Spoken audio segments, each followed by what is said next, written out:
I think of you when I think of radical love. I think of radically loved. What is for you? Like, what does radically loved mean? What is radical love? Yeah, I think radical love overall is just like an unwavering connection of undeniable support. Mm. It's like this deep integration to the core, the essence of who we are, and who I am is who you are. Mm-hmm. It's that interconnectedness of how well could you do your job if everybody else wasn't doing their job well, right? Mm-hmm. Like you couldn't do your job if everybody else wasn't doing their job, you know? Mm-hmm. So it's this tapestry of bound connection. Mm-hmm. That's when I think of radical love, I think heart, I think real, I think authentic, I think sincerity, I think honesty, I think wisdom, I think it's just, it's all of it. Yes. You know? Yeah. Yeah. And I'm curious of what you think. And I think about, it's like, I thought I didn't understand what radical love was until I got older. And when I really realized, it's like, I feel like people are like, love you. Oh my God. You know, everyone like says that. And it's like, but if you say something they don't like, you're like done. Yeah. And there's just such a discrepancy between conditional love and actual. Yes. Yeah. So this is a really interesting, it's a great topic to discuss because it's subjective, you know, like let's nuance it. Yeah. Let's get in there. So I think that for us, our first experience with love is with our families, right? With our parents. And if you grow up in a family where there is a parent or two parents that give you conditional love, meaning be good or I won't love you. Yes. Or get good grades and they're not saying I won't love you, but you know what I'm saying. Oh yeah. That's what I experienced. Right? So it's this whole like recovering Catholic here speaking, right? Same. We've bonded on this before. Yes, baby. So be good or you're going to go to hell. Hell. Yeah. Hell. Oh, sinner. You're going to, oh no, you got to be good or you're not going to get loved. You're not going to, it's just there. It's one or the other, you know? So I think that the whole idea of love really is love is a verb. I believe it's something that you do as well as something that you are. Mm-hmm. So when people say, love you, love it, and then the next minute it's like, oh, they're canceled, like unfollow. That's not love, right? That's not really love. That's you're acting out of whatever conditioning has happened in your psyche in your childhood, and you're living it out now, and you're perpetuating that same cycle to other people. Now, the whole idea, going back to the nuance of it all, of how we relate to love, it's like, how do you relate to love? How do you relate to love? Like Krista, how does Krista relate to love? When was her first experience of anybody saying that they loved you? One. Second is the feeling of love when you actually felt. And there's no big homie in the sky that's going to say, yeah, that's exactly what love was. You have to discern that within yourself, right? So there's somebody telling you, you experiencing it, and then you giving that love to somebody else. Mm. So what were those first impressions like in your life? How are you integrating that process into your life? You have to go back. You have to do some self-inquiry.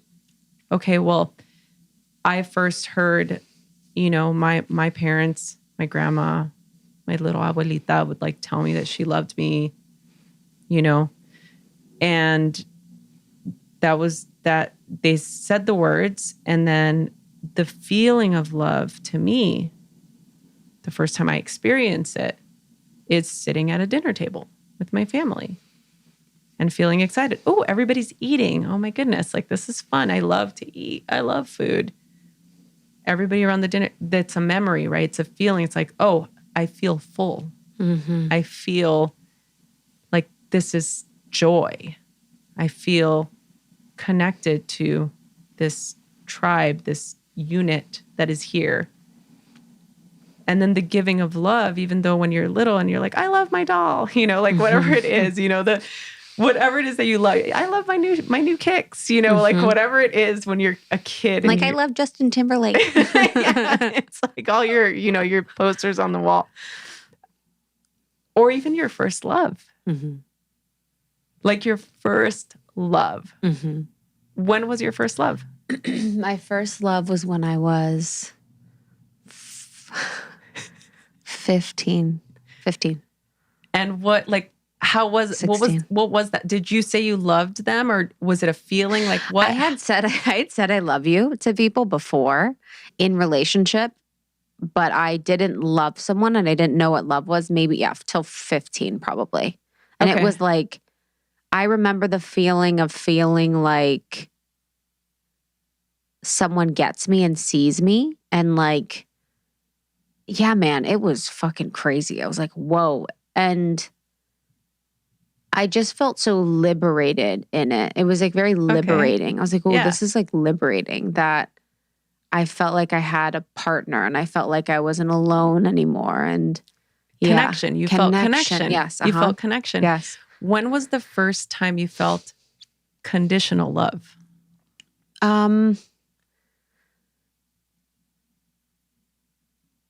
Oh my gosh, probably. This is so bad. There was someone in my there's someone in my family that said,